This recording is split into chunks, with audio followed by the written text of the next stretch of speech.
सूर्यवंशी राजा मुचुकुंद का प्रताप उनके नाम के समान ही प्रखर था। एक ऐसा सूर्य जिसकी किरणें किसी भी अंधकार को भेदने की क्षमता रखती थीं।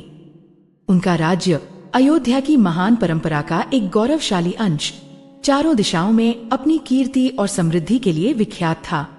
सरयू की निर्मल धारा से सिंचित भूमि इतना अन्न उत्पन्न करती थी कि भंडार सदैव भरे रहते थे और उन भंडारों के द्वार किसी भी याचक के लिए कभी बंद नहीं होते थे।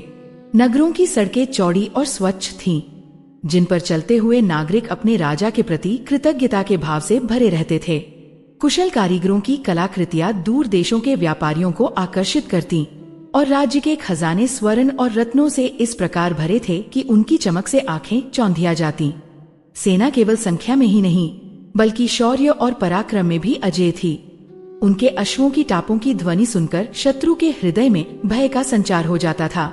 प्रजा सुखी थी क्योंकि न्याय का राज था, धर्म का पालन होता था और राजा स्वयं अपनी प्रजा के सुख दुख को अपना सुख दुख समझते थे। दिन के प्रकाश में मुचुकुंद का राज्य एक ऐसा स्वप्न था जिसे देवताओं ने स्वयं पृथ्वी पर साकार किया हो। किंतु जब रात्रि का अंधकार उतरता तब एक अनकहा अनजाना भय राजा के मन में सर्प की भांति कुंडली मारकर बैठ जाता। यह कोई साधारण भय नहीं था, किसी शत्रु के आक्रमण का या किसी विद्रोह का नहीं, बल्कि एक ऐसी अदृश्य उपस्थिति का एहसास था जो उनके भव्य महल के गलियारों में, उनके शयन कक्ष की रेशमी चादरों में और स्वयं उनकी सांसों में समा गया था। हर रात राजा एक ही दुस्वप्न से जाग जाते, एक ऐसा स्वप्न जिसमें सब कुछ था परंतु कुछ भी स्पष्ट नहीं था। उन्हें बस एक गहराता हुआ, एक मौन चीत्कार और एक ऐसी घुटन महसूस होती जैसे कोई उनके राज्य की आत्मा का ही गला घोंट रहा हो। पसीने से लथपथ हाफते हुए वे उठ बैठते और खिड़की से बाहर अपने शांत निद्रामग्न राज्य को देखकर उनका हृदय और भी अधिक कांप उठता। ये शांति एक छलावा थी, एक तूफान से पहले की खामोशी। इस अदृश्य भय ने अपना वास्तविक रूप दिखाना तब आरंभ किया जब पहली विपदा आई। यह किसी साधारण घटना की तरह नहीं बल्कि एक अपशकुन की तरह घटी।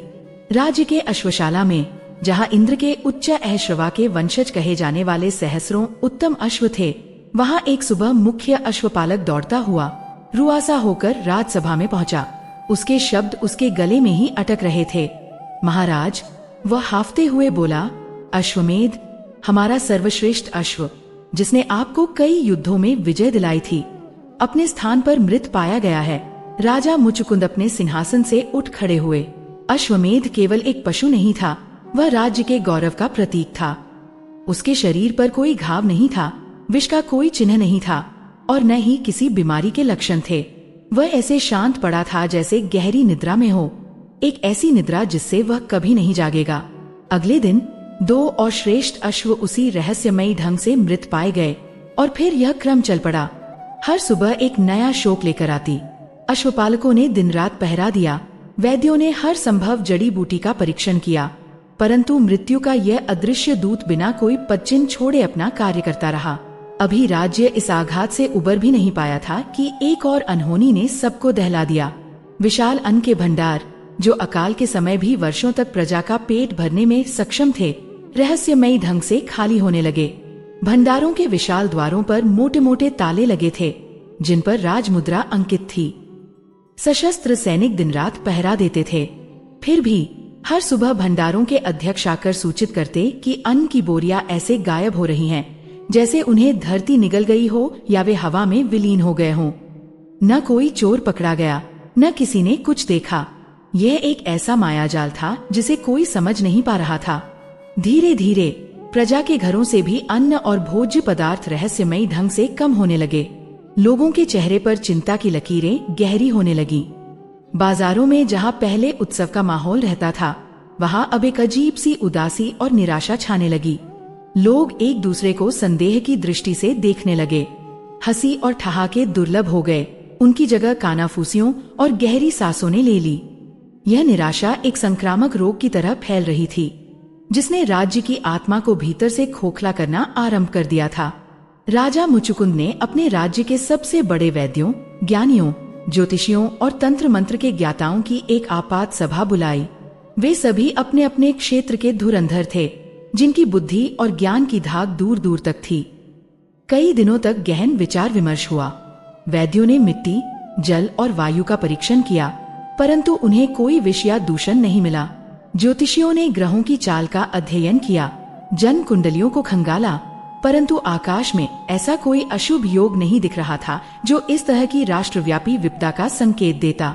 ज्ञानियों ने धर्म ग्रंथों और नीति शास्त्रों के पन्ने पलट डाले, परंतु उन्हें राजा के शासन में कोई ऐसी त्रुटि नहीं मिली जो देवताओं के प्रकोप का कारण बन सके। वे सभी एक ही निष्कर्ष पर पहुँचे, यह समस्या मानव बुद्धि और ज्ञान की पहुँच से परे थी।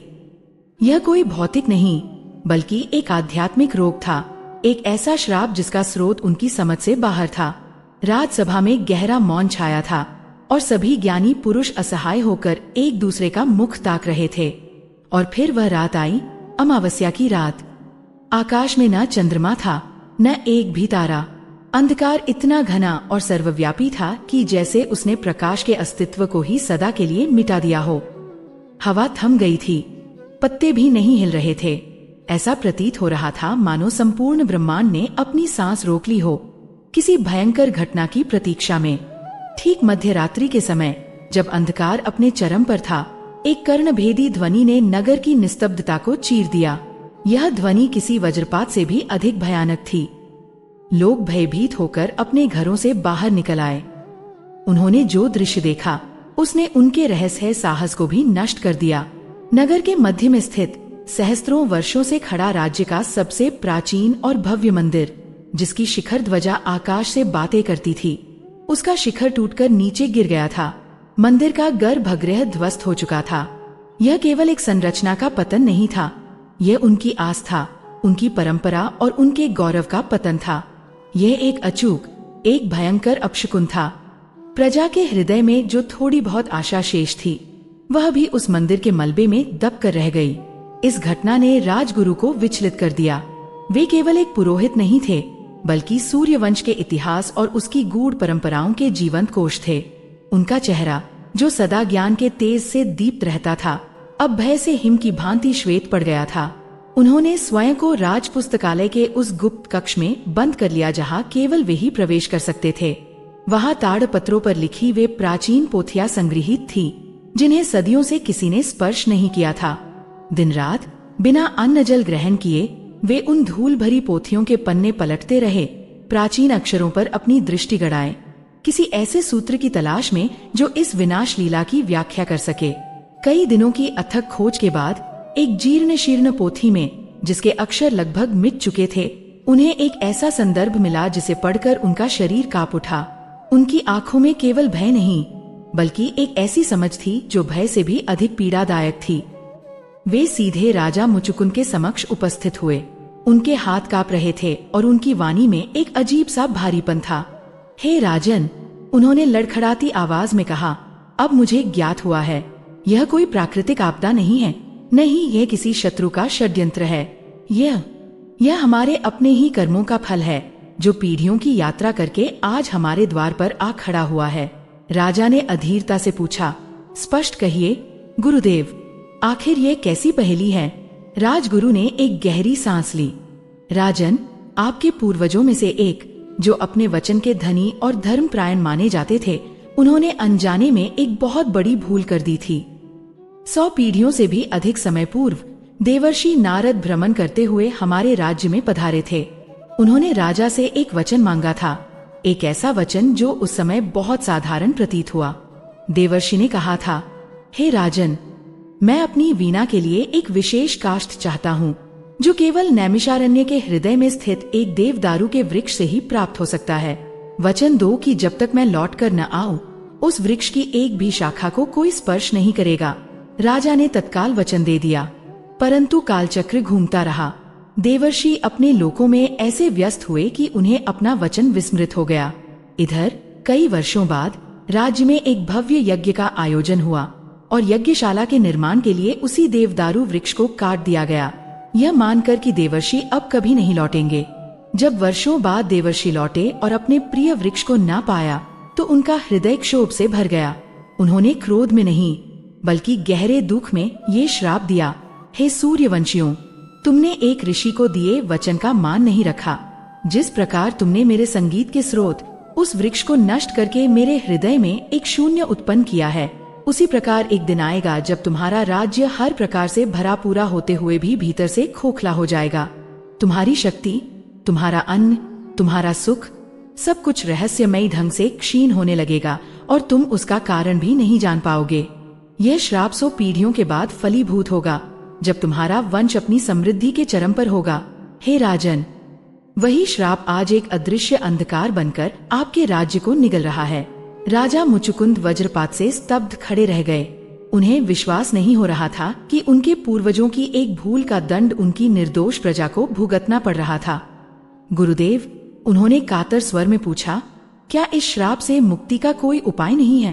क्या मेरी प्रजा यूं ही तिल तिल कर नष्ट होती रहेगी? राजगुरु की आंखों में एक क्षीण सी आशा की किरण चमकी। एक उपाय है राजन, उन्होंने उस प्राचीन पोथी की ओर संकेत करते हुए कहा। इसी ग्रंथ में लिखा है कि नारद जी ने श्राप के साथ ही उसके निवारण का संकेत भी दिया था। उन्होंने कहा था कि इस श्राप का निवारण केवल देव रहस्य में छिपा है। यह कोई साधारण ज्ञान या मंत्र नहीं है, बल्कि एक ऐसा गूढ़ आध्यात्मिक सत्य है जो सृष्टि के आरंभ और अंत के रहस्यों को समेटे हुए है। यह ज्ञान इतना शक्तिशाली और गोपनीय है कि इसे प्राप्त करना लगभग असंभव है। यह स्वयं को केवल उस साधक के समक्ष प्रकट करता है जिसका हृदय पूर्ण रूप से निर्मल हो और जिसकी निष्ठा अडिग हो। और इसे जानने का केवल एक ही मुहूर्त है, कार्तिक मास की कृष्ण पक्ष की रमा एकादशी की मध्य रात्रि। उस रात्रि जब संपूर्ण जगत माया की निद्रा में लीन होता है, तब ब्रह्मांड के कुछ विशेष नक्षत्र योग में आते हैं, जो देव रहस्य के ज्ञान के द्वार को एक क्षण के लिए खोल देते हैं। जो उस क्षण को साध लेता है, वह इस श्राप को ही नहीं बल्कि जन्म मृत्यु के चक्र को भी भेदने की शक्ति प्राप्त कर लेता है। राजसभा में गहरा सन्नाटा छा गया। राजा मुचुकुंद के सामने अब 2 प्रश्न थे जो उनके राज्य के अस्तित्व से जुड़े थे। पहला, देवर्षि नारद का वह मूल श्राप वास्तव में क्या था, जिसके कारण उनका राज्य इस प्रकार भीतर से खोखला हो रहा था? और दूसरा, यह रहस्यमयी देव रहस्य क्या है? एक ऐसा ज्ञान जो इतना दुर्लभ है कि उसे केवल वर्ष की एक विशेष रात्रि के एक विशेष क्षण में ही जाना जा सकता है। राजा जानते थे कि उनके पास समय बहुत कम है। रमा एकादशी निकट आ रही थी। उन्हें इन दोनों प्रश्नों का उत्तर खोजना ही होगा, अन्यथा नैमिषारण्य का यह अंधकार उनके सूर्य वंश को सदा के लिए निगल जाएगा। उनका सिंहासन अब केवल एक राजसी आसन नहीं, बल्कि एक कांटों का ताज बन चुका था, और उनका राज्य एक ऐसी पहेली थी जिसे सुलझाने के लिए उन्हें अपने पौरुष, बुद्धि और भाग्य सबको दांव पर लगाना था। राजगुरु के शब्दों ने राजा मुचुकुंद के हृदय में आशा की एक क्षीण लौ तो जला दी थी, परंतु साथ ही एक अनिश्चित भविष्य का घना अंधकार भी प्रस्तुत कर दिया था। देव रहस्य की खोज केवल एक यात्रा नहीं थी, यह एक यज्ञ था जिसमें उन्हें अपनी संपूर्ण सत्ता की आहुति देनी थी। उन्होंने अपने सबसे विश्वास पात्र मंत्रियों को राज्य का भार सौंपा, उन्हें धर्म और न्याय के पथ पर अडिग रहने का निर्देश दिया और अपनी व्यथित प्रजा को आश्वासन दिया कि वे इस विपदा का निवारण खोज कर ही लौटेंगे। एक साधारण तपस्वी के वेश में, शरीर पर भस्म लगाए और हाथ में एक कमंडलू लिए, उन्होंने मध्य रात्रि के मौन में अपनी प्रिय अयोध्या की सीमाओं को त्याग दिया। उनके साथ न कोई सेना थी, न कोई सेवक। उनके एकमात्र साथी थे उनका अदम्य संकल्प और उनके इष्ट देव भगवान विष्णु का नाम, जो वे निरंतर अपने मन में जप रहे थे।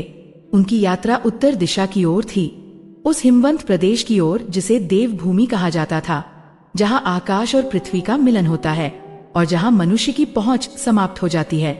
मार्ग सरल नहीं था। उन्होंने तपते हुए मरुस्थल पार किए, जहां सूर्य की अग्नि रेत को दहकते अंगारों में बदल देती थी और मृग मरीचिकाएं आशा का झूठा छलावा दिखाती थीं। उन्होंने घने अंधकारपूर्ण जंगलों को पार किया, जहां हिंसक पशुओं की गर्जनाएं और अदृश्य प्राणियों की फुसफुसाहटें हर पग पर मृत्यु का भय दिखाती थी। उन्होंने उफनती हुई नदियों को अपनी भुजाओं के बल पर पार किया, जिनकी बर्फीली धाराएं उनके शरीर को सुन्न कर देती थीं। उन्होंने ऊंचे ऊंचे पर्वत लांघे, जिनके नुकीले शिखर बादलों को चीरते हुए आकाश में विलीन हो जाते थे। कई सप्ताहों तक कंदमूल और झरनों का जल ही उनका आहार था।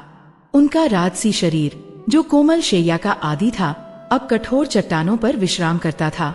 इस कठिन तपस्या ने उनके शरीर को कृश कर दिया, परंतु उनके संकल्प को और भी अधिक प्रज्वलित कर दिया। वे अपने व्यक्तिगत कष्टों को भूल चुके थे।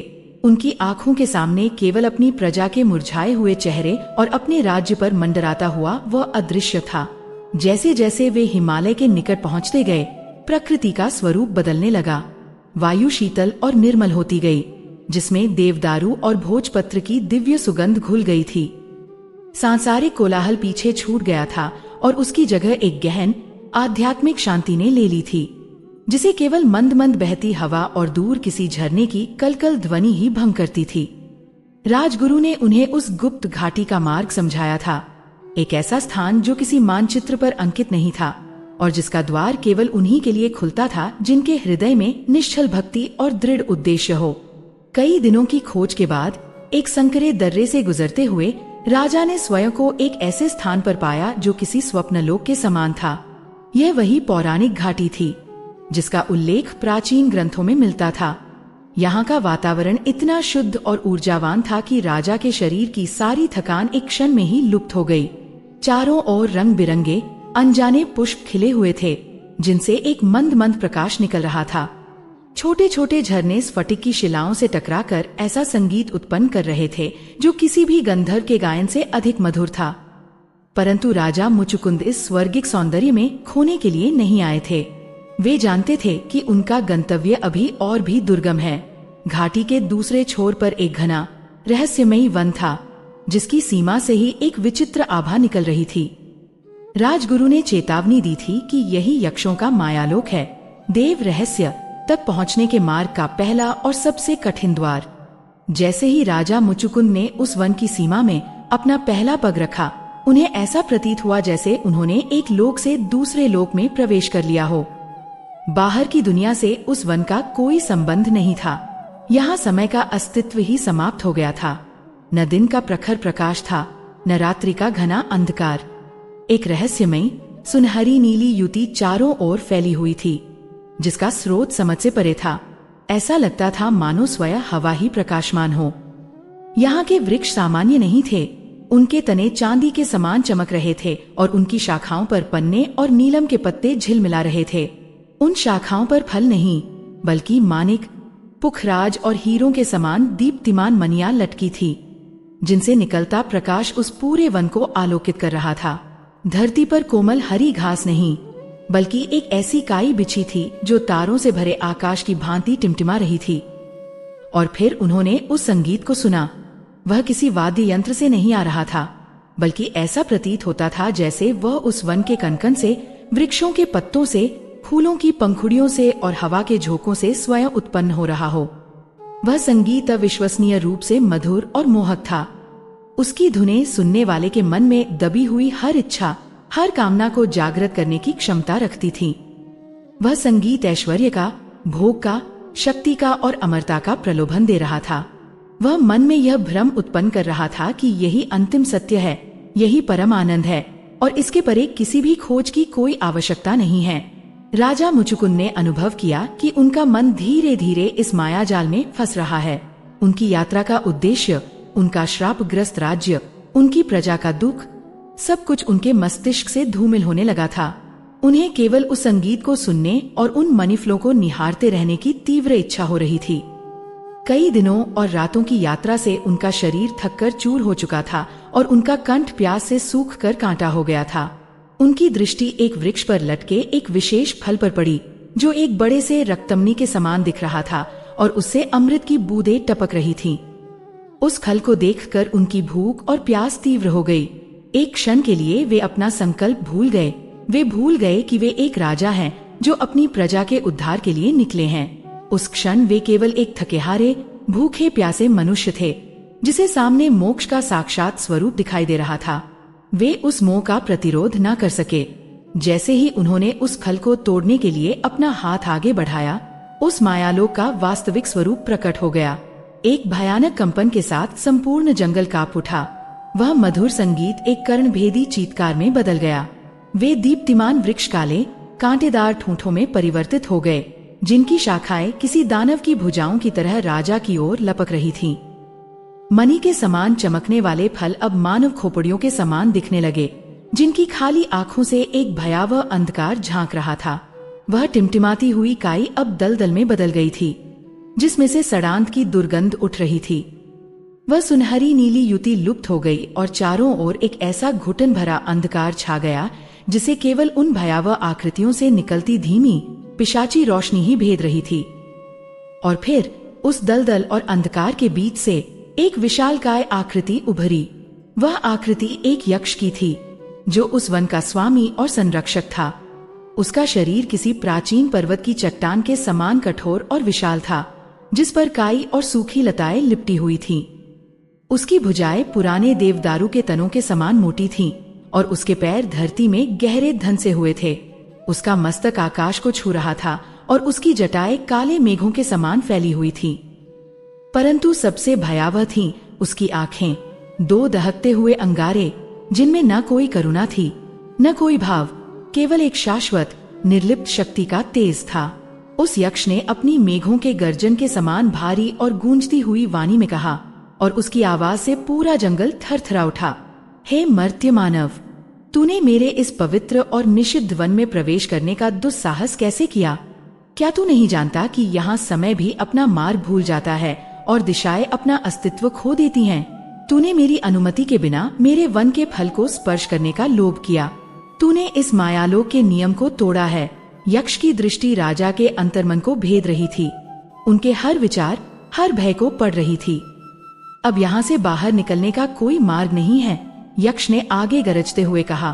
परंतु क्योंकि तू कोई साधारण चोर या लोभी प्रतीत नहीं होता, तेरे नेत्रों में एक उद्देश्य की ज्वाला है, इसलिए मैं तुझे एक अवसर देता हूँ।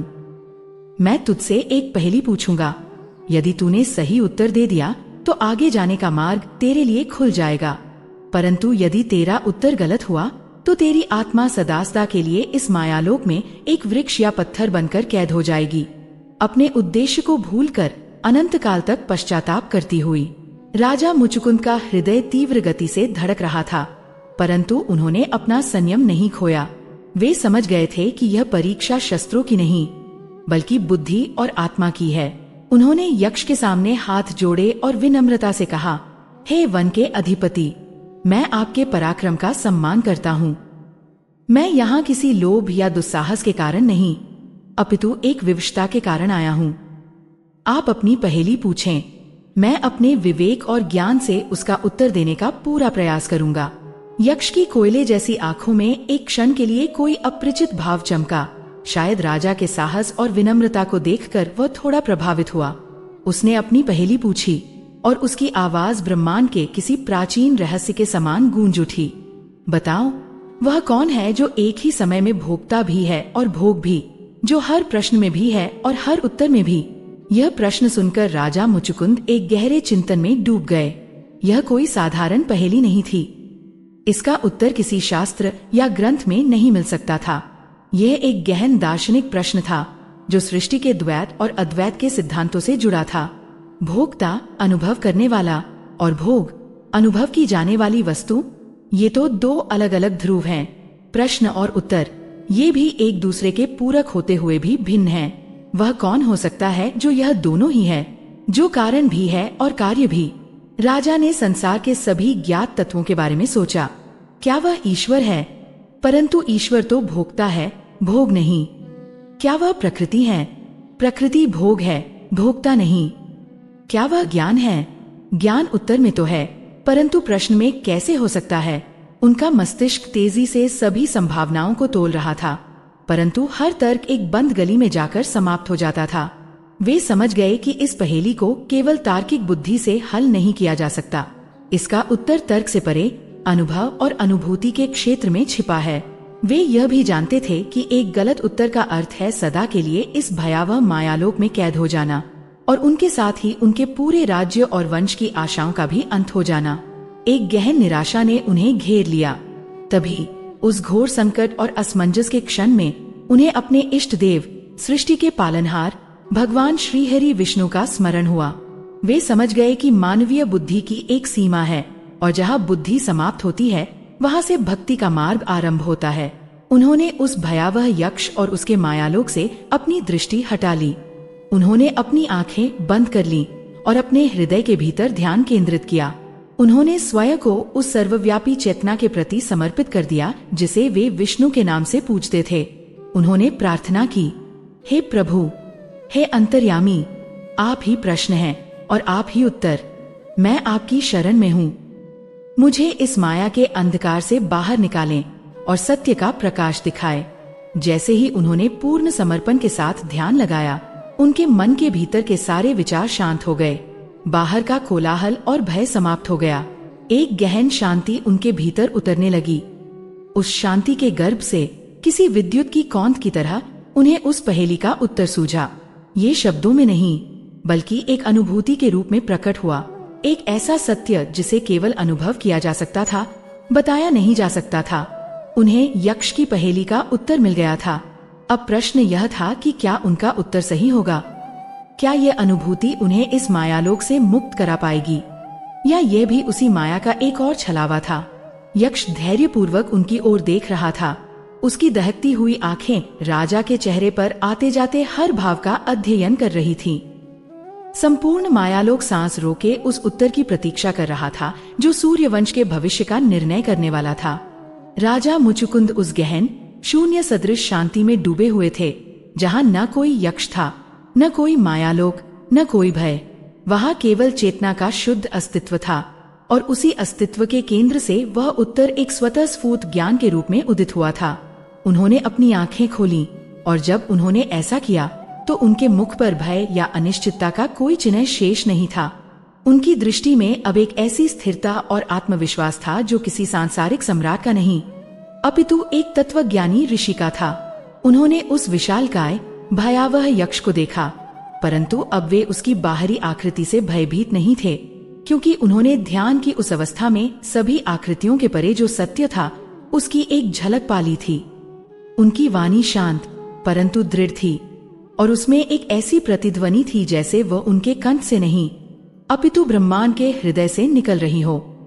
हे यक्षराज, हे वन के अधिपति, उन्होंने कहा, आपकी पहेली का उत्तर किसी वस्तु, व्यक्ति या स्थान में नहीं, बल्कि स्वयं उस शक्ति में निहित है जो शब्द और अर्थ को, ध्वनि और चेतना को एक करती है। आपकी पहेली का उत्तर है मंत्र। एक क्षण के लिए संपूर्ण मायालोक में निस्तब्धता छा गई। फिर राजा ने अपने उत्तर की व्याख्या की, और उनका हर शब्द उस अनुभूति से सिंचित था जो उन्होंने ध्यान में प्राप्त की थी। मंत्र ही भोगता है, क्योंकि जब एक साधक अपनी संपूर्ण चेतना को एकाग्र करके किसी मंत्र का जाप करता है तो वह केवल ध्वनि उत्पन्न नहीं कर रहा होता, वह उस ध्वनि के माध्यम से उस देवता के सार का, उस शक्ति के तत्व का भोग कर रहा होता है, उसका अनुभव कर रहा होता है। उस क्षण में साधक का अहंकार विलीन हो जाता है और केवल मंत्र की चेतना ही अनुभव करने वाली अर्थात भोक्ता रह जाती है। और मंत्र ही भोग भी है, क्योंकि वह केवल देवता तक पहुंचने का साधन नहीं, वह स्वयं देवता का सूक्ष्म ध्वन्यात्मक स्वरूप है। जिस प्रकार मूर्ति देवता का स्थूल स्वरूप है, उसी प्रकार मंत्र देवता का शब्द शरीर है। इसलिए जब हम मंत्र का जाप करते हैं तो हम उसी दिव्य स्वरूप का भोग कर रहे होते हैं। और राजा ने अपनी बात को आगे बढ़ाया, मंत्र हर प्रश्न में भी है और हर उत्तर में भी। मनुष्य का हर प्रश्न, हर पीड़ा, हर अज्ञानता चेतना के असंतुलन से उत्पन्न होती है। मंत्र वह दिव्य कंपन है जो इस असंतुलन के मूल पर प्रहार करता है, इसलिए वह प्रश्न के भीतर ही छिपा होता है। और जब निरंतर जाप से चेतना पुनः अपनी साम्यावस्था में लौट आती है, जब ज्ञान का प्रकाश अज्ञान के अंधकार को मिटा देता है, तो वही मंत्र उत्तर के रूप में प्रकट होता है। वह मार्ग भी है और गंतव्य भी, वह बीज भी है और वृक्ष भी, वह एक ही समय में भोक्ता भी है और भोग भी, प्रश्न भी है और उत्तर भी। जैसे ही राजा मुचुकुंद ने अपने अंतिम शब्द कहे, उस मायालोक में एक अभूतपूर्व परिवर्तन आरंभ हुआ। वह भयावह अंधकारपूर्ण दलदल और वे कांटेदार ठूंठ एक सुनहरी रोशनी में विलीन होने लगे। कर्णभेदी चीत्कारें पुनः उस दिव्य संगीत में परिवर्तित हो गई, परंतु अब उस संगीत में मोह का प्रलोभन नहीं, बल्कि एक पवित्र और शांत करने वाली ऊर्जा थी। वह विशालकाय पर्वत सदृश यक्ष की आकृति पिघलने लगी। उसका चट्टानी शरीर, उसकी मेघों सी जटाएं और उसकी दहकती हुई आंखें एक सौम्य दीप्तिमान प्रकाशपुंज में सिमटने लगी। जब वह प्रकाश छंटा तो राजा के समक्ष कोई भयावह यक्ष नहीं, बल्कि एक देव पुरुष खड़े थे। जिनका वर्ण तपाए हुए स्वर्ण के समान था। उनके शीश पर एक भव्य मुकुट था, उनके शरीर पर दिव्य आभूषण थे और उनके मुख पर एक शांत ऐश्वर्यशाली मुस्कान थी। उनकी उपस्थिति से ही वह पूरा वन अलकापुरी के किसी दिव्य उद्यान के समान प्रतीत होने लगा। राजा मुचुकुंद ने उन्हें पहचान लिया। वे देवलोक के कोषाध्यक्ष, उत्तर दिशा के दिक्पाल, भगवान शिव के परम मित्र, यक्षों के राजा, स्वयं धन के देवता कुबेर थे। राजा ने तत्काल उनके चरणों में प्रणाम किया। कुबेर ने उन्हें उठाकर अपने गले से लगा लिया। उठो सूर्यवंशी नरेश। उनकी वाणी में अब मेघों का गर्जन नहीं, बल्कि वीणा की झंकार के समान माधुर्य था। तुमने केवल मेरी पहेली का उत्तर नहीं दिया है, बल्कि तुमने उस ज्ञान को सिद्ध किया है जो इस मार्ग पर चलने के लिए आवश्यक है। यह मायालोक का वन उन साधकों के लिए एक परीक्षा है जो देव रहस्य की खोज में आते हैं। जो लोग भोग और माया के आकर्षण में फंस जाते हैं, वे उस मणिफल को तोड़ने का प्रयास करते हैं और सदा के लिए इस भ्रम के चक्र में कैद हो जाते हैं। और जो केवल अपनी शुष्क बुद्धि और अहंकार के बल पर इस रहस्य को भेदना चाहते हैं, वे मेरी पहेली के शाब्दिक अर्थों में उलझकर रह जाते हैं। परंतु तुमने राजन अपनी बुद्धि का प्रयोग किया और जब बुद्धि की सीमा समाप्त हो गई तो तुमने भक्ति और समर्पण का आश्रय लिया। तुमने ये सिद्ध कर दिया है कि तुम्हारा उद्देश्य व्यक्तिगत लाभ नहीं, अपितु धर्म की स्थापना और प्रजा का कल्याण है। तुमने अपनी बुद्धि और भक्ति के संतुलन से मुझे प्रसन्न किया है। कुबेर ने राजा का हाथ पकड़ा और उन्हें उस दिव्य उद्यान में एक स्फटिक के आसन पर बिठाया। मैं जानता हूँ कि तुम यहाँ क्यों आए हो मुचुकुंद, उन्होंने कहा। देवर्षि नारद का श्राप और तुम्हारे राज्य पर आया संकट मुझसे छिपा नहीं है। मैं इस वन का प्रहरी हूँ और देव रहस्य की ओर जाने वाला मार्ग मुझसे होकर ही जाता है।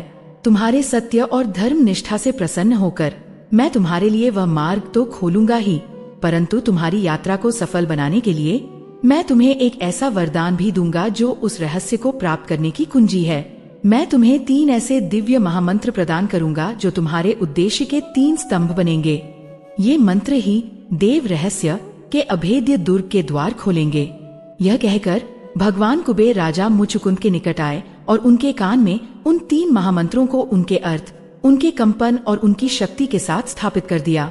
यह केवल शब्दों का आदान प्रदान नहीं था, यह एक दिव्य दीक्षा थी, एक शक्तिपात था जिसमें गुरु अपनी आध्यात्मिक ऊर्जा को शिष्य में प्रवाहित करता है।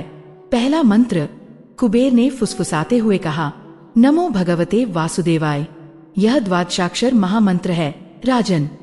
यह कोई साधारण मंत्र नहीं, यह साक्षात भगवान विष्णु का स्वरूप है। देवर्षि नारद का श्राप तुम्हारे वंश और उस परब्रह्म की कृपा के बीच एक दरार की तरह है, एक आध्यात्मिक विच्छेद। यह मंत्र उस टूटे हुए संबंध को जोड़ने वाला सेतु है। परब्रह्म का नाद है, नमो समर्पण और शरणागति का भाव है। भगवते उस ईश्वर को संबोधित करता है जिसमें समस्त ऐश्वर्य, धर्म, यश, श्री, ज्ञान और वैराग्य निहित हैं, और वासुदेवाय उस चैतन्य को इंगित करता है जो कण-कण में वास करता है। इस मंत्र का जाप तुम्हारे भीतर की अशुद्धियों को, तुम्हारे पूर्वजों द्वारा की गई भूल के सूक्ष्म संस्कारों को भस्म कर देगा। ये तुम्हारी आत्मा को उस परमात्मा से इस प्रकार जोड़ देगा जैसे एक नदी अंत में सागर से मिल जाती है। देव रहस्य को धारण करने के लिए तुम्हारा पात्र शुद्ध होना चाहिए। ये मंत्र उस पात्र को शुद्ध करेगा। राजा ने उस मंत्र की शक्ति को अपने भीतर अनुभव किया। उन्हें लगा जैसे उनके सहस्त्रों जन्मों के पाप उसे क्षण में ही धुल गए हों और उनकी आत्मा निर्मल हो गई हो। दूसरा मंत्र, कुबेर ने अपनी वाणी को और भी गंभीर बनाते हुए कहा, देवी लक्ष्मी का गायत्री मंत्र है। महालक्ष्म्यै च विद्महे विष्णुपत्न्यै च धीमहि तन्नो लक्ष्मीः प्रचोदयात्। तुम्हारे राज्य का संकट देखो, उत्तम अश्वों का मरना, अन्न का लुप्त होना, प्रजा में निराशा का फैलना, ये सब श्री का क्षय है, अर्थात ऐश्वर्य, सौभाग्य, तेज और जीवन ऊर्जा का ह्रास। देवी महालक्ष्मी केवल धन की देवी नहीं है राजन, वे स्वयं भगवान विष्णु की शक्ति हैं, उनकी क्रियात्मिका ऊर्जा है। विष्णु यदि संकल्प हैं, तो लक्ष्मी उस संकल्प को चरितार्थ करने वाली शक्ति हैं। उनके बिना विष्णु भी अधूरे हैं। देवर्षि के श्राप ने तुम्हारे राज्य की इसी मूल ऊर्जा पर प्रहार किया है। यह लक्ष्मी गायत्री मंत्र उसी श्री तत्व को, उसी सौभाग्य को पुनः जागृत करने का आह्वान है।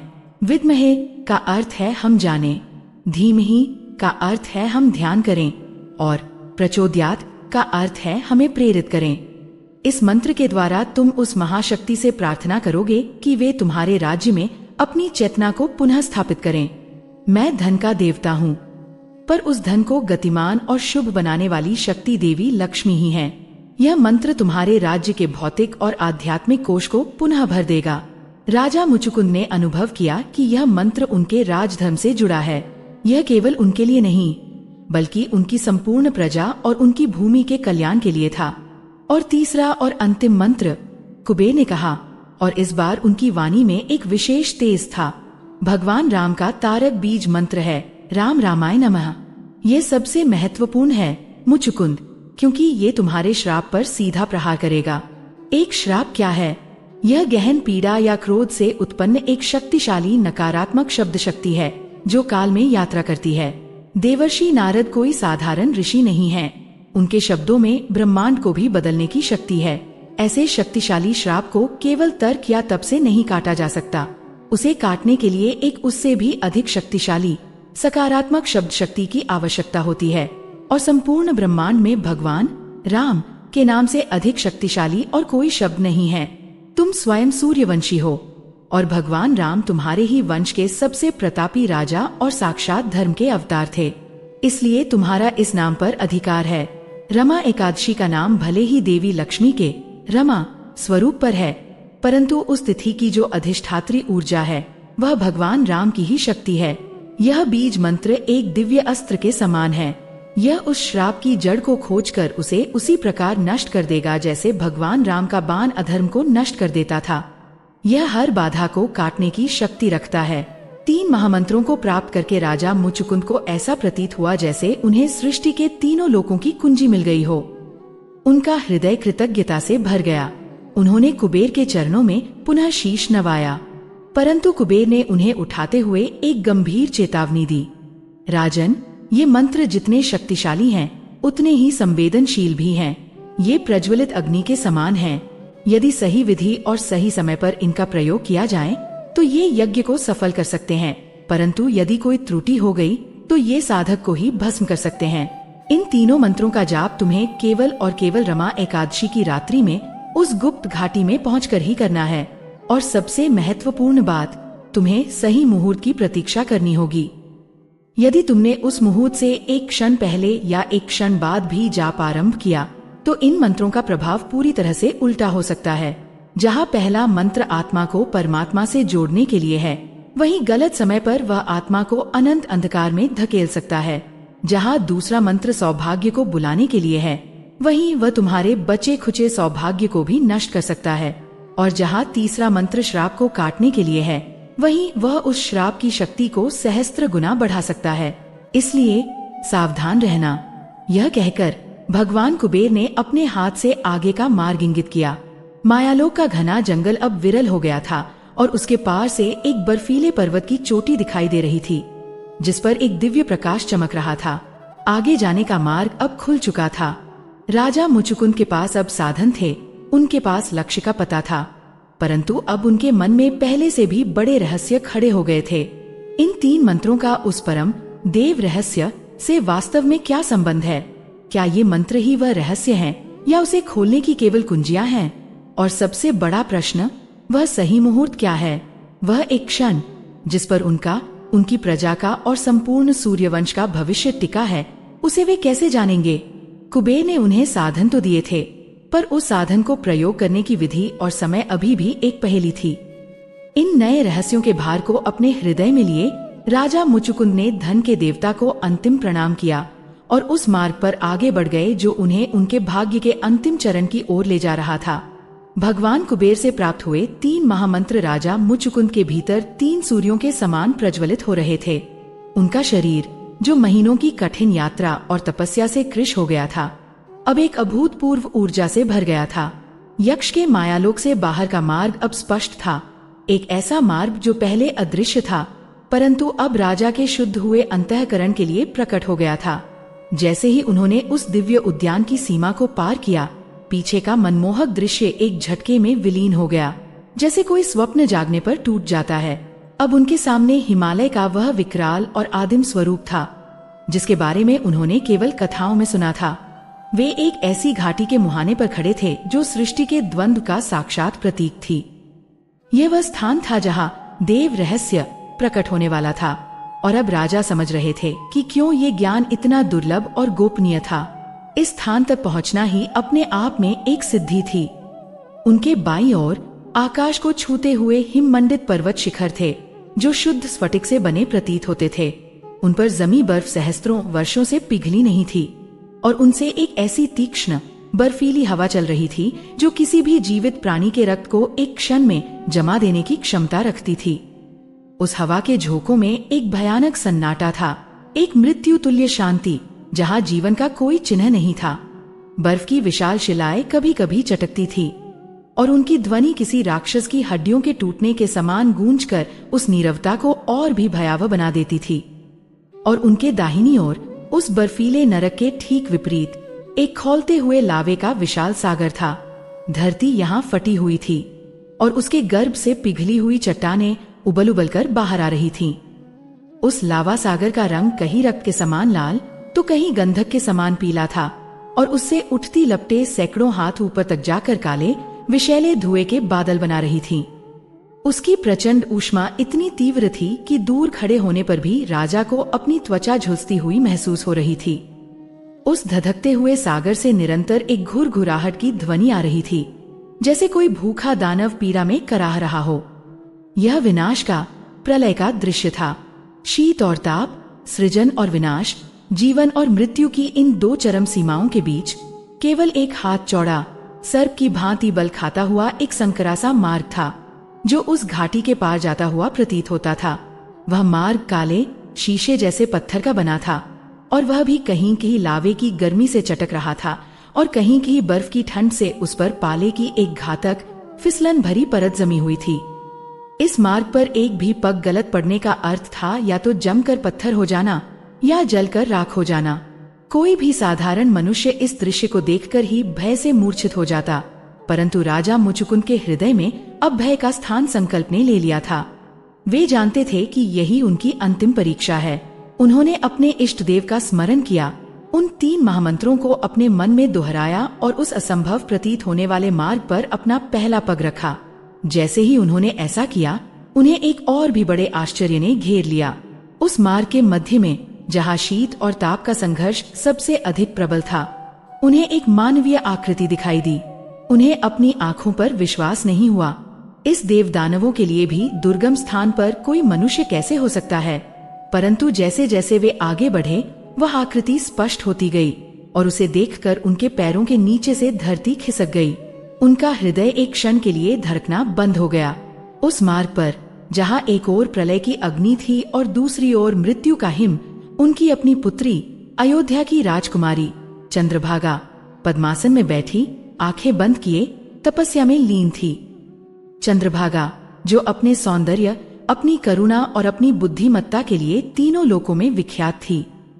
चंद्रभागा, जिसे उन्होंने फूलों की सेज पर पाला था, जिस पर कभी सूर्य की एक तीखी किरण भी नहीं पड़ने दी थी। वही चंद्रभागा आज इस नरक के मध्य में एक योगिनी के समान बैठी थी। उसका रेशमी राजसी वस्त्र अब भगवा वल्कल में बदल रहा था। उसके आभूषणों का स्थान रुद्राक्ष ने ले लिया था और उसकी लंबी घनी केशराशि एक जटाजूट में बंध गई थी। परंतु इन तपस्वी चिन्हों के बाद भी उसके मुख पर एक ऐसा दिव्य तेज, एक ऐसी अलौकिक आभा थी कि उसके समक्ष सूर्य और चंद्रमा का प्रकाश भी फीका पड़ जाए। उसकी बंद आंखों से अविरल अश्रुधारा बह रही थी, परंतु उसके होठों पर एक शांत दृढ़ मुस्कान थी। राजा मुचुकुंद को समझते एक क्षण भी न लगा कि यहाँ क्या हो रहा है। जब वे राज्य की पीड़ा से व्यथित होकर इस आत्मघाती यात्रा पर निकले थे, तब केवल वे ही नहीं थे जो व्यथित थे। उनकी पुत्री, जिसने अपने पिता की आंखों में वह पीड़ा और अपने राज्य पर आया संकट देखा था, उसने भी चुपचाप एक संकल्प ले लिया था। वह जानती थी कि वह अपने पिता के साथ उनकी यात्रा पर नहीं जा सकती, वह उनकी शारीरिक रूप से कोई सहायता नहीं कर सकती। इसलिए उसने वह मार्ग चुना जो सबसे कठिन था, तप का मार्ग। उसने अपने पिता की सफलता और सुरक्षा के लिए गुप्त रूप से अपने प्राणों की बाजी लगा दी थी। उसने अपने गुरुओं से उस गुप्त घाटी के बारे में जाना था और अपनी योग शक्ति से वह अपने पिता से पहले ही यहाँ पहुँच गई थी। वह देख रही थी कि रमा एकादशी की तिथि निकट आ रही है, परंतु उसके पिता अभी भी मायालोक में फंसे हैं। वह जानती थी कि यदि उसके पिता सही समय पर इस घाटी को पार नहीं कर पाए तो वे देव रहस्य को जानने का अवसर सदा के लिए खो देंगे। इसलिए उसने एक ऐसा कार्य करने का निश्चय किया जो लगभग असंभव था। उसने अपने तपोबल से अपनी संपूर्ण जीवन ऊर्जा को दांव पर लगाकर समय की गति को इस घाटी के भीतर रोक दिया था। बाहर जगत में समय अपनी गति से चल रहा था, परंतु इस घाटी में चंद्रभागा की तपस्या ने काल चक्र को थाम रखा था ताकि उसके पिता को वह अतिरिक्त समय मिल सके जिसकी उन्हें आवश्यकता थी। यह कोई साधारण तप नहीं था, यह एक आत्मबलिदान था। एक ओर की बर्फीली ठंड उसके शरीर के रक्त को जमा देना चाहती थी और दूसरी ओर का खौलता लावा उसके शरीर को भस्म कर देना चाहता था। वह अपनी इच्छा शक्ति और तपोबल से इन दोनों विनाशकारी शक्तियों के बीच एक संतुलन बनाए हुए थी।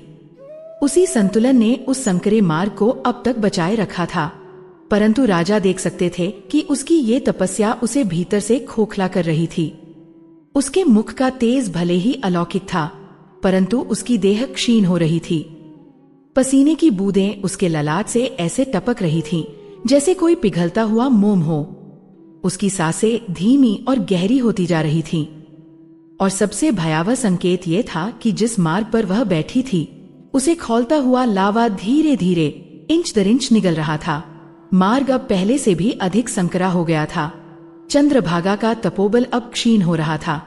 पुत्री, राजा मुचुकुंद के कंठ से एक पीड़ा भरी चीत्कार निकली। वे दौड़कर उसके पास पहुंचना चाहते थे, उसे अपनी भुजाओं में भरकर उस नरक से बाहर निकाल लेना चाहते थे, परंतु वे जानते थे कि यदि उन्होंने ऐसा किया तो उसकी तपस्या भंग हो जाएगी। समय का जो बांध उसने बांध रखा है वह टूट जाएगा और रमा एकादशी का मुहूर्त सदा के लिए हाथ से निकल जाएगा। वे असहाय होकर अपनी ही संतान को अपनी आंखों के सामने तिल तिल कर मिटते हुए देखने के लिए विवश थे। तभी जैसे उनकी पीड़ा को और बढ़ाने के लिए उस घाटी में एक आकाशवाणी गूंजी। वह किसी देवता या यक्ष की वाणी नहीं थी, वह स्वयं काल की, ब्रह्मांड के नियम की निर्लिप्त और कठोर वाणी थी। राजन मुचुकुंद, उस वाणी ने कहा, और उसकी गूंज बर्फ के पहाड़ों और लावा के सागर दोनों से टकराई। तुम्हारी पुत्री ने अपने तप से काल के नियम को तोड़ा है। उसने तुम्हें अवसर दिया है, परंतु हर अवसर की एक कीमत होती है। तुम्हारे पास अब केवल कुछ ही क्षण शेष हैं।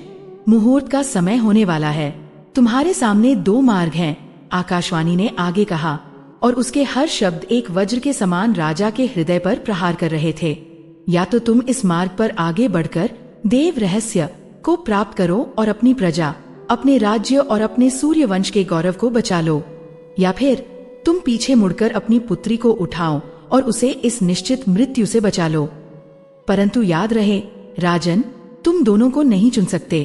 यदि तुम आगे बढ़े तो जब तक तुम देव रहस्य को प्राप्त करोगे, ये मार्ग पूरी तरह से लावा में विलीन हो जाएगा और तुम्हारी पुत्री भी उसी में समा जाएगी। और यदि तुमने अपनी पुत्री को चुना तो तुम्हारे उसे सुरक्षित स्थान पर ले जाने तक रमा एकादशी का मुहूर्त बीत चुका होगा। देव रहस्य के द्वार अगले सहस्त्र वर्षों के लिए बंद हो जाएंगे और तुम्हारा राज्य उसी श्राप के अंधकार में सदा के लिए डूब जाएगा। एक को चुनोगे तो दूसरा नष्ट हो जाएगा। निर्णय तुम्हारा है। तुम्हारा धर्म क्या कहता है राजन? एक पिता का धर्म या एक राजा का धर्म? यह कहकर आकाशवाणी मौन हो गई, परंतु उसके शब्द उस घाटी में एक अंतहीन प्रतिध्वनि की तरह गूंजते रहे। राजा मुचुकुंद उस संकरे मार्ग पर पत्थर की मूर्ति के समान जड़वत खड़े रह गए। यह कैसी परीक्षा थी? ये कैसा धर्म संकट था?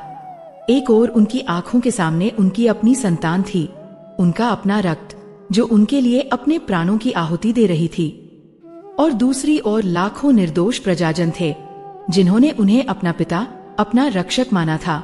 वे किसके पिता थे? केवल चंद्रभागा के या अपनी संपूर्ण प्रजा के?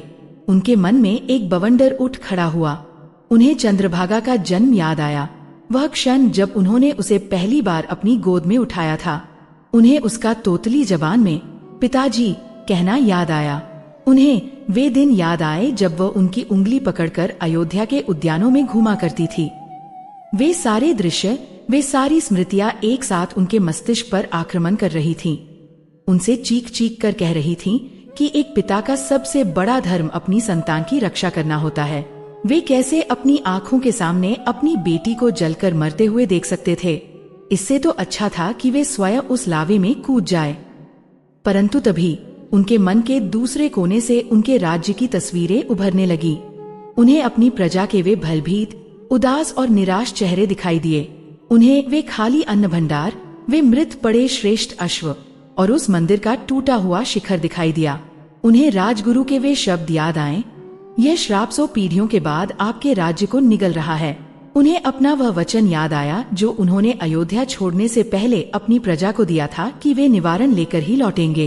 एक राजा का शरीर केवल उसका नहीं होता, वह उसकी प्रजा की धरोहर होता है। उसका जीवन और उसकी मृत्यु, उसके निर्णय और उसके कर्म, सब कुछ उसके राज्य के लिए होते हैं। यदि वे आज एक पिता के मोह में पड़कर अपने राजधर्म से विमुख हो गए, तो इतिहास उन्हें किस नाम से याद रखेगा?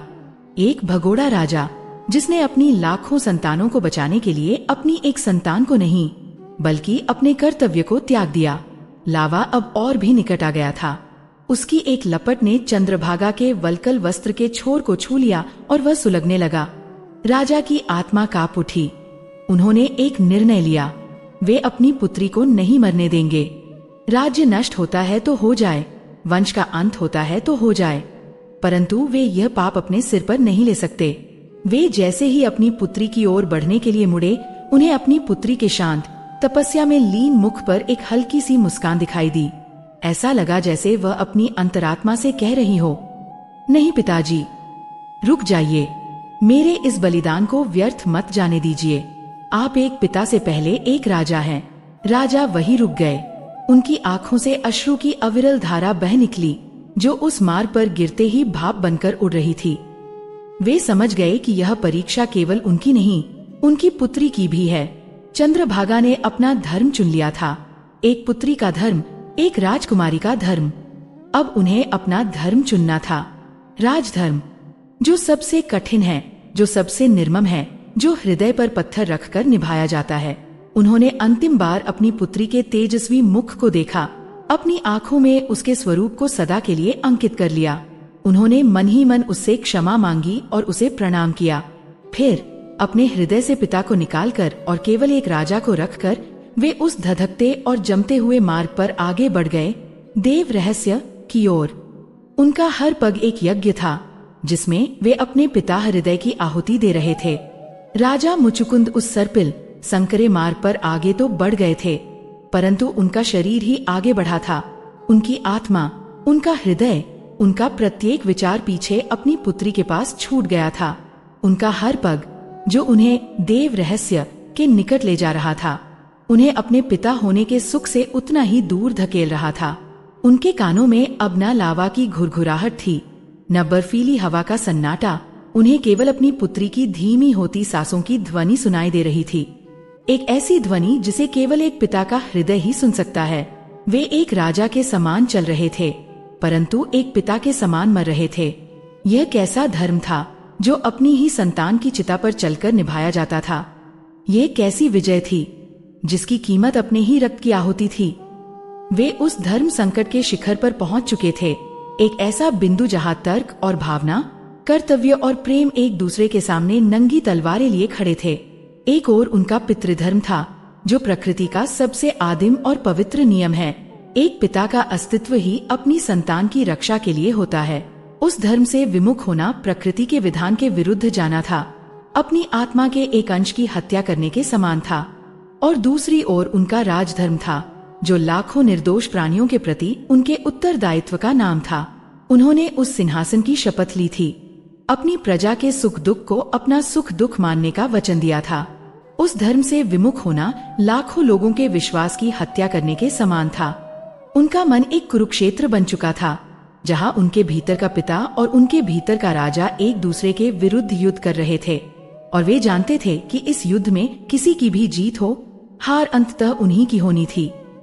निराशा और पीड़ा के उस चरम क्षण में जब उनकी मानवीय बुद्धि कोई मार्ग नहीं खोज पा रही थी, जब उन्हें अपना प्रत्येक निर्णय पाप के समान लग रहा था, उन्होंने वही किया जो एक सच्चा साधक करता है।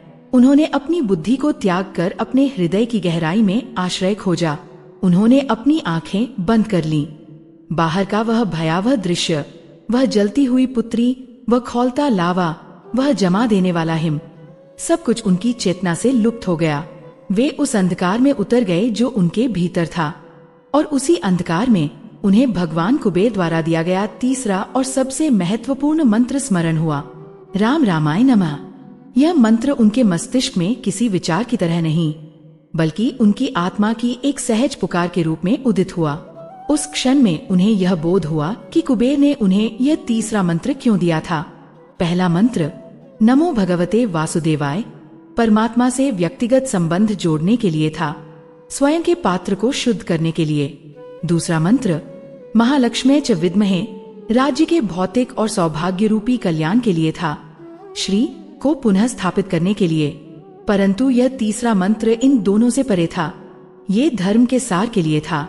यह उस क्षण के लिए था जब कर्तव्य और भावना के बीच चयन करना हो, जब धर्म की रक्षा के लिए अपने सबसे प्रिय सुख का भी त्याग करना पड़े। यह मंत्र उनके ही पूर्वज मर्यादा पुरुषोत्तम भगवान श्री राम का था। श्री राम, जिन्होंने धर्म की मर्यादा को स्थापित करने के लिए क्या कुछ नहीं त्यागा था। उन्होंने अपने पिता के एक वचन के लिए 14 वर्षों तक राज सुख त्याग कर वनों की धूल फाकी। उन्होंने अपनी प्रजा के एक संशय मात्र के लिए अपनी प्राण प्रिय अग्नि परीक्षा में पवित्र सिद्ध हो चुकी पत्नी सीता का परित्याग कर दिया था। भगवान राम का संपूर्ण जीवन इस बात का प्रमाण था कि राजधर्म व्यक्तिगत भावनाओं और सुखों से कहीं ऊपर है। उनका जीवन एक राजा के उस सर्वोच्च बलिदान की गाथा थी, जहाँ राजा अपनी प्रजा के लिए अपने हृदय को भी पत्थर बना लेता है। राजा मुचुकुंद ने अनुभव किया कि वे अकेले नहीं हैं। आज जिस पीड़ा से वे गुजर रहे हैं, उसी पीड़ा से उनके महान पूर्वज भी गुजरे होंगे। यह सूर्यवंश की नियति थी, राजधर्म का अनिवार्य शुल्क था। इस बोध ने उन्हें एक अभूतपूर्व बल प्रदान किया। उन्होंने ये जान लिया कि उन्हें क्या करना है। उन्होंने अपने भीतर के पिता को पराजित नहीं किया, बल्कि उसे अपने भीतर के राजा के चरणों में समर्पित कर दिया। उन्होंने अपनी व्यक्तिगत पीड़ा को अपने राजधर्म के यज्ञ में समिधा के रूप में अर्पित कर दिया। उनके होठों से राम रामाय नमः का जाप आरंभ हुआ। यह कोई यांत्रिक जाप नहीं था। उनके कंठ से निकला प्रत्येक शब्द उनकी आत्मा की पीड़ा, उनके संकल्प की दृढ़ता और उनके पूर्ण समर्पण से सिंचित था। राम नाम का पहला अक्षर रा उनके मुख से निकला और उस अक्षर में उनके राजधर्म का संकल्प था। दूसरा अक्षर म उनके मुख से निकला और उसमें उनके पितृ हृदय का अथाह दुख और त्याग समाहित था। जब संकल्प और त्याग का यह संगम मंत्र के रूप में उस घाटी में फैला, तो एक चमत्कार घटित होना आरंभ हो गया। एक ऐसा चमत्कार जिसकी किसी ने कल्पना भी नहीं की थी। मंत्र की दिव्य ऊर्जा एक सुनहरे प्रकाश के रूप में राजा मुचुकुंद के शरीर से निकली और एक तरंग की भांति उस संपूर्ण घाटी में फैल गई। वह ऊर्जा जब राजकुमारी चंद्रभागा के तपस्या में लीन शरीर से टकराई, तो एक अद्भुत संगम हुआ। चंद्रभागा की तपस्या की शक्ति, जो अब तक केवल रक्षात्मक रूप में समय को रोके हुए थी, जो शुद्ध भक्ति और निश्चल प्रेम का प्रतीक थी, वह उस मंत्र की ऊर्जा से इस प्रकार जुड़ गई जैसे एक वीणा के तार सही स्वर से मिल जाए। राजा का राजधर्म रूपी कर्म और राजकुमारी की निस्वार्थ भक्ति, ये दो शक्तियां जो अब तक अलग अलग कार्य कर रही थीं, उस राम नाम के महासेतु पर आकर एकाकार हो गई। कर्म और भक्ति का वह मिलन ही वह दुर्लभ योग था जिसकी ब्रह्मांड प्रतीक्षा कर रहा था। जैसे ही ये संगम हुआ, उस घाटी का काया पलट होना आरंभ हो गया। प्रकृति के वे दो चरम विकराल रूप शांत होने लगे। वह खौलता हुआ विनाशकारी लावा, जो चंद्रभागा के शरीर को निगल जाने के लिए उद्यत था, उसकी अग्नि शांत होने लगी। वह ऐसे ठंडा होने लगा जैसे किसी ने उस पर सहस्त्रों घड़े अमृत जल डाल दिया हो। परंतु वह केवल ठंडा होकर पत्थर नहीं बना, वह एक उर्वर श्याम मिट्टी में परिवर्तित हो गया। एक ऐसी मिट्टी जिसमें जीवन के अनंत बीज छिपे हुए थे। और दूसरी ओर वे नुकीले मृत्यु सदृश बर्फीले पहाड़, जिनकी शीतलता प्राण हर लेती थी, वे पिघलने लगे। परंतु उनके पिघलने से कोई बाढ़ नहीं आई। वह बर्फ एक शांत निर्मल नीले जल में परिवर्तित हो गई। वह जल उस लावा से बनी उर्वर भूमि पर फैल गया। देखते ही देखते वह नरक तुल्य घाटी, वह विनाश और मृत्यु का क्षेत्र एक शांत और मनोरम सरोवर में बदल गया। वह सरोवर इतना स्वच्छ था कि उसमें ऊपर आकाश के नक्षत्र भी प्रतिबिंबित हो रहे थे। शीत और ताप का द्वंद्व समाप्त हो गया था। अब वहाँ केवल जीवन का सामंजस्य था। और फिर उस शांत सरोवर के ठीक मध्य में, जहाँ क्षण भर पहले राजकुमारी चंद्रभागा अपने प्राणों की आहुति दे रही थी, जल के भीतर से एक दिव्य सहस्त्रदल वाला कमल पुष्प प्रकट हुआ। उसकी एक एक पंखुड़ी ऐसे खिल रही थी जैसे सृष्टि का कोई नया रहस्य उजागर हो रहा हो। उस कमल के खिलने से संपूर्ण घाटी एक अलौकिक सुगंध और एक मंद मंद शीतल प्रकाश से भर गई। और उस पूर्ण रूप से खिले हुए कमल के कर्णिका पर राजा मुचुकुंद ने जो दृश्य देखा, उसे देखकर वे अपने घुटनों पर गिर पड़े। उनकी आंखों से कृतज्ञता के अश्रु बहने लगे। उस कमल पर स्वयं सृष्टि के पालनहार चतुर्भुज भगवान श्रीहरि विष्णु और उनके साथ उनकी शक्ति जगत जननी देवी महालक्ष्मी विराजमान थे। भगवान विष्णु के श्यामल वर्ण से करोड़ों सूर्यों का तेज निकल रहा था, परंतु उस तेज में दाह नहीं, शीतलता थी। उनके मुख पर एक शांत करुणामयी मुस्कान थी। देवी लक्ष्मी स्वर्ण वर्ण थीं और उनकी उपस्थिति मात्र से ही उस स्थान में ऐश्वर्य, सौभाग्य और समृद्धि की वर्षा हो रही थी। उनके एक ओर तपस्या से उठकर पूर्ण रूप से स्वस्थ और पहले से भी अधिक तेजस्वी राजकुमारी चंद्रभागा हाथ जोड़े खड़ी थी। उसकी आंखों में अपने पिता के लिए गर्व और अपने आराध्य के लिए भक्ति के भाव थे। भगवान विष्णु ने अपनी अभ्य मुद्रा वाले हाथ को उठाया और उनकी मेघों के समान गंभीर परंतु अमृत के समान मधुर वाणी उस शांत सरोवर पर गूंजी। उठो सूर्यवंशी नरेश मुचुकुंद, तुमने अपनी परीक्षा को सफलतापूर्वक पार कर लिया है। राजा ने हाथ जोड़कर कहा, हे प्रभु, हे लक्ष्मीपते, ये सब आपकी ही कृपा है। मैं तो मोह और अज्ञान के अंधकार में भटक गया था, परंतु मैं ये समझ नहीं पा रहा। भगवन, वह देव रहस्य क्या है जिसके लिए मुझे इतना कष्ट उठाना पड़ा? और देवर्षि नारद का वह श्राप, उसका निवारण कैसे होगा? भगवान विष्णु मुस्कुराए और उनकी मुस्कान से वह कमल और भी अधिक प्रकाशित हो उठा। राजन, तुम जिसे देव रहस्य समझकर खोज रहे थे, वह कोई गुप्त मंत्र, कोई तंत्र या कोई बाहरी ज्ञान नहीं है। तुम स्वयं उस रहस्य के साक्षी बने हो और तुमने स्वयं ही उसका उद्घाटन भी किया है। यही जो इस क्षण यहाँ घटित हुआ है, यही देव रहस्य। श्राप, भगवान विष्णु ने आगे समझाया, तुम्हारे किसी पूर्वज के एक कृत्य पर नहीं था। राजन, देवर्षि नारद जैसे त्रिकालदर्शी ऋषि किसी एक व्यक्ति या एक भूल से रुष्ट होकर पीढ़ियों को दंडित नहीं करते। उनका श्राप वास्तव में एक भविष्यवाणी थी, एक चेतावनी थी। वह श्राप तुम्हारे राज्य की उस सोच पर था, उस विचारधारा पर था जो धीरे धीरे तुम्हारे वंश में पनप रही थी। धर्म और कर्म को दो अलग अलग पृथक वस्तुएं मानने की सोच। तुम्हारा राज्य हर प्रकार से संपन्न था। श्री हरि ने कहा, तुम महान यज्ञ करते थे, मंदिरों का निर्माण करते थे, दान पुण्य करते थे, ये सब धर्म था। तुम कुशलता से राजकाज चलाते थे, न्याय करते थे, सेना को सुदृढ़ बनाते थे, ये सब कर्म था। परंतु धीरे धीरे तुम्हारी प्रजा और तुम्हारे शासक यह भूलने लगे कि ये दोनों एक ही सिक्के के दो पहलू हैं। धर्म को केवल एक कर्म कांड मान लिया गया और कर्म को केवल एक सांसारिक कर्तव्य। जब धर्म और कर्म का यह संबंध टूट जाता है, जब कर्म बिना धर्म की भावना के किया जाता है और धर्म बिना कर्म की निष्ठा के, तब राज्य की आत्मा खोखली होने लगती है। अश्वों का मरना, अन्न का लुप्त होना, प्रजा में निराशा का फैलना, ये सब उसी आध्यात्मिक रिक्ति के लक्षण थे।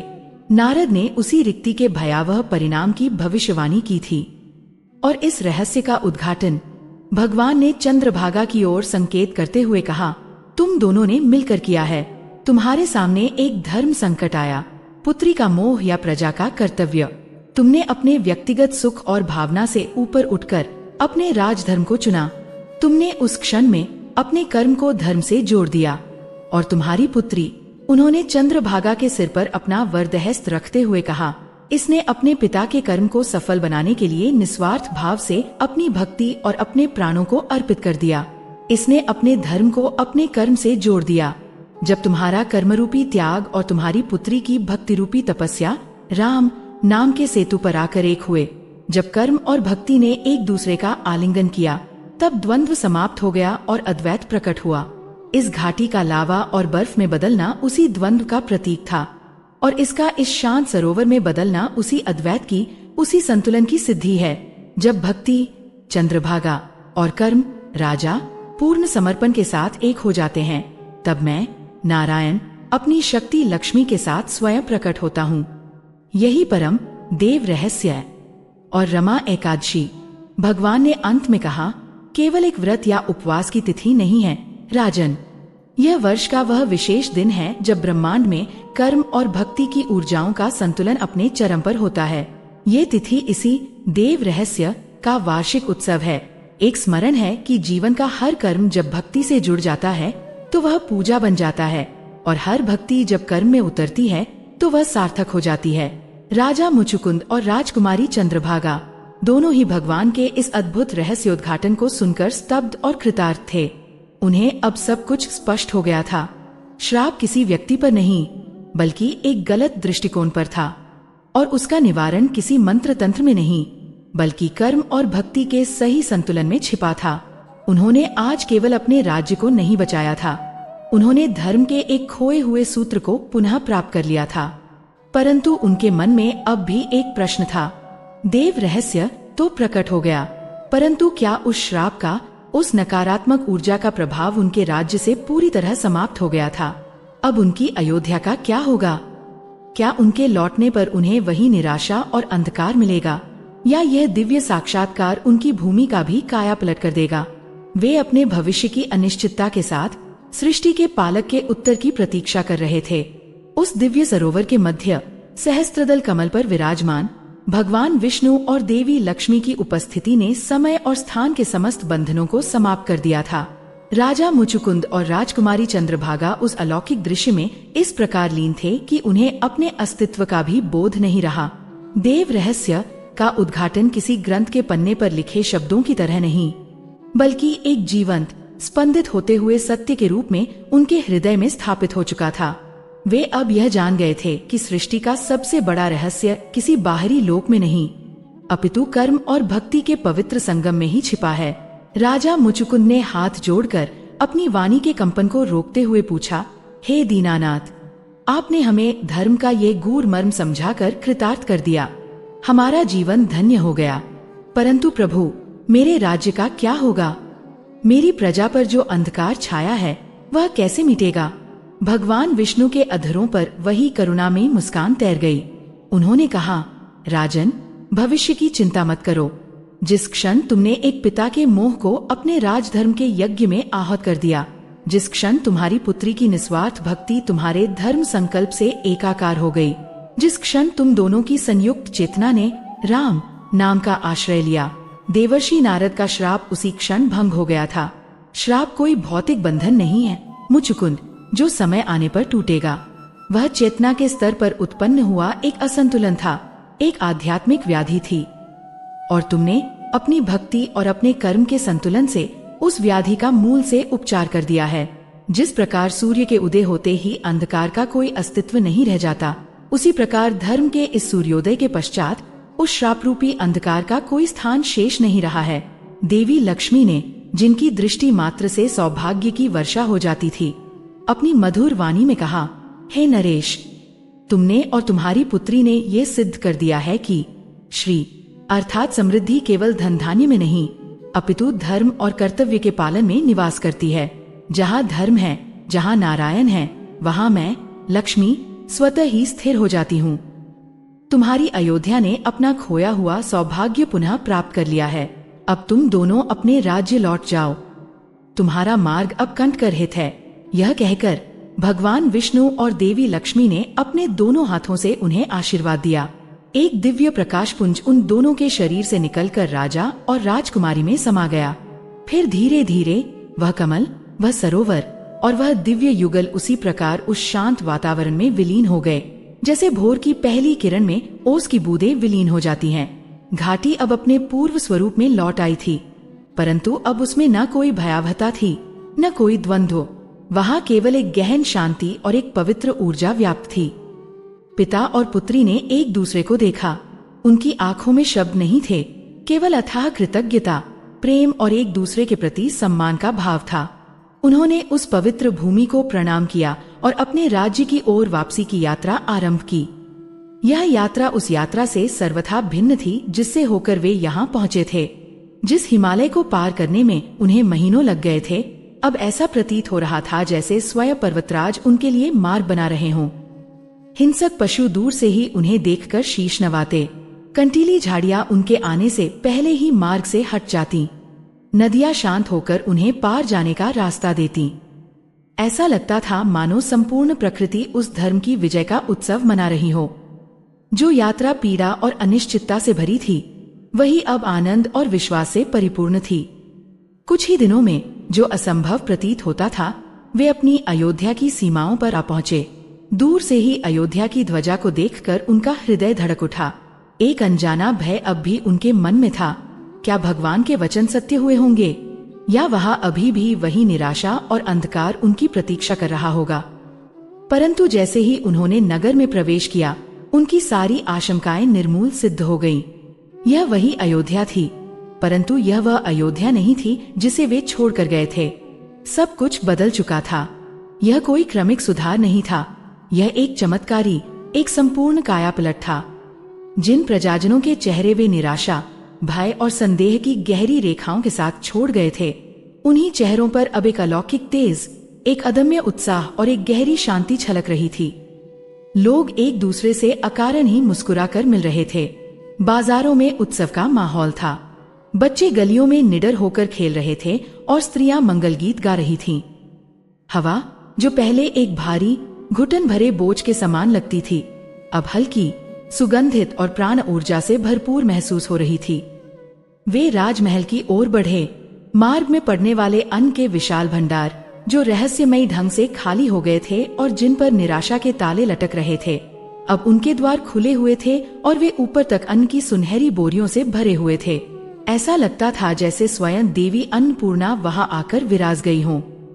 अश्वशाला से उत्तम अश्वों के हिनहिनाने की ध्वनि आ रही थी, और ये अश्व पहले वालों से भी अधिक शक्तिशाली और तेजस्वी प्रतीत हो रहे थे। और फिर उनकी दृष्टि उस स्थान पर पड़ी जहां उनके राज्य का सबसे बड़ा मंदिर था, जिसका शिखर तन उस श्राप का सबसे भयावह अपशकुन था। परंतु अब उस स्थान पर एक ध्वस्त संरचना के अवशेष नहीं थे। वहां एक नया, पहले से कहीं अधिक भव्य और विशाल शिखर शान से खड़ा था, जो सुबह के सूर्य की किरणों में शुद्ध स्वर्ण के समान चमक रहा था। वह केवल ईंट पत्थर का पुनर्निर्माण नहीं था, वह उस राज्य की टूटी हुई आस्था का, खंडित हुए विश्वास का पुनर्जन्म था। राजा मुचुकुंद और राजकुमारी चंद्रभागा को देखते ही संपूर्ण अयोध्या में आनंद की लहर दौड़ गई। लोग महाराज की जय, राजकुमारी की जय के नारे लगाते हुए उनकी ओर दौड़ पड़े। यह एक राजा और उसकी प्रजा का पुनर्मिलन नहीं था, यह एक परिवार का पुनर्मिलन था, जो एक भयावह रात्रि के बाद एक सुनहरे सूर्योदय को एक साथ देख रहा था। अगले दिन राजा मुचुकुंद ने अपनी प्रजा की एक विशाल सभा बुलाई। उन्होंने अपने सिंहासन पर बैठकर कोई आदेश नहीं दिया, बल्कि एक गुरु के समान, एक पिता के समान उन्होंने अपनी पूरी यात्रा का वृत्तांत सुनाया। उन्होंने अपने भय, अपनी पीड़ा, अपने धर्म संकट और अंत में प्राप्त हुए दिव्य ज्ञान को बिना कुछ छिपाए अपनी प्रजा के समक्ष रख दिया। उन्होंने बताया कि श्राप किसी बाहरी शक्ति का आक्रमण नहीं था, बल्कि उनके अपने समाज के भीतर उत्पन्न हुए कर्म और धर्म के अलगाव का परिणाम था। आज से राजा ने अपनी गंभीर और दृढ़ वाणी में घोषणा की, हमारे राज्य में रमा एकादशी का व्रत केवल एक धार्मिक अनुष्ठान नहीं, बल्कि हमारा सबसे बड़ा राष्ट्रीय उत्सव होगा। यह दिन उपवास और जागरण का नहीं, बल्कि आत्मनिरीक्षण और सेवा का दिन होगा। इस दिन हर नागरिक अपने कर्म की समीक्षा करेगा और स्वयं से पूछेगा, क्या मेरा कर्म धर्म से जुड़ा है? क्या मेरी भक्ति केवल मंदिरों की मूर्तियों तक सीमित है, या वह मेरे प्रत्येक कार्य में भी झलकती है? उन्होंने उन 3 दिव्य महामंत्रों का ज्ञान, जो अब तक केवल सिद्ध योगियों तक सीमित था, अपनी समस्त प्रजा को प्रदान किया। परंतु उन्होंने उन्हें एक चेतावनी के साथ दिया। ये मंत्र किसी सांसारिक कामना की पूर्ति के लिए जादुई साधन नहीं है। उन्होंने समझाया, ये स्वयं को साधने के, अपनी चेतना को उन्नत करने के उपकरण हैं। नमो भगवते वासुदेवाय का जाप करो अपनी आत्मा को शुद्ध करने के लिए, ताकि तुम हर जीव में उसी परमात्मा का अंश देख सको। लक्ष्मी गायत्री का जाप करो यह समझने के लिए कि सच्ची समृद्धि धन के संग्रह में नहीं, बल्कि धर्म पूर्वक किए गए कर्म से अर्जित की गई श्री में है। और राम रामाय नमः का जाप तब करना जब तुम जीवन के किसी धर्म संकट में फंस जाओ, जब तुम्हें कर्तव्य और मोह के बीच चयन करना हो, ताकि तुम्हें मर्यादा पुरुषोत्तम के समान सही निर्णय लेने का बल प्राप्त हो। उस दिन के बाद अयोध्या का इतिहास सदा के लिए बदल गया। वह केवल एक समृद्ध राज्य नहीं रहा, वह एक जागृत राज्य बन गया। वहाँ के नागरिक केवल प्रजा नहीं, साधक बन गए। उन्होंने यह सीख लिया कि जब कोई व्यक्ति सच्चे मन से बिना किसी फल की आसक्ति के अपना कर्म करता है, चाहे वह एक किसान का हल चलाना हो, एक सैनिक का सीमा की रक्षा करना हो या एक राजा का न्याय करना हो, और उस कर्म को ईश्वर के प्रति एक अर्पण, एक भक्तिभाव से जोड़ देता है, तो जीवन का हर दुख, हर बाधा, हर श्राप स्वतः ही शक्तिहीन हो जाता है। राजा मुचुकुंद और राजकुमारी चंद्रभागा की ये कथा पीढ़ियों तक कही और सुनी गई, और यह आज भी ब्रह्मांड को वही शाश्वत संदेश दे रही है। ये हमें बताती है कि रमा एकादशी का व्रत और ये दिव्य मंत्र केवल पूजा पाठ की विधियां नहीं है, बल्कि ये जीवन जीने की वह सर्वोच्च कला है, वह दिव्य विज्ञान है जिसे एक बार सिद्ध कर लेने पर, जिसे एक बार अपने आचरण में उतार लेने पर कोई भी दुख, कोई भी बाधा, कोई भी श्राप आपके पास फटक भी नहीं सकता। जीवन की चुनौतियां समाप्त नहीं होती, परंतु आप उस अवस्था को प्राप्त कर लेते हैं जहां कोई भी चुनौती आप पर प्रभाव डालने की क्षमता खो देती है। ठीक उसी प्रकार जैसे सूर्य के प्रकाश में अंधकार का कोई अस्तित्व नहीं रह जाता। यही देव रहस्य था और यही रमा एकादशी का सच्चा सूर्योदय था।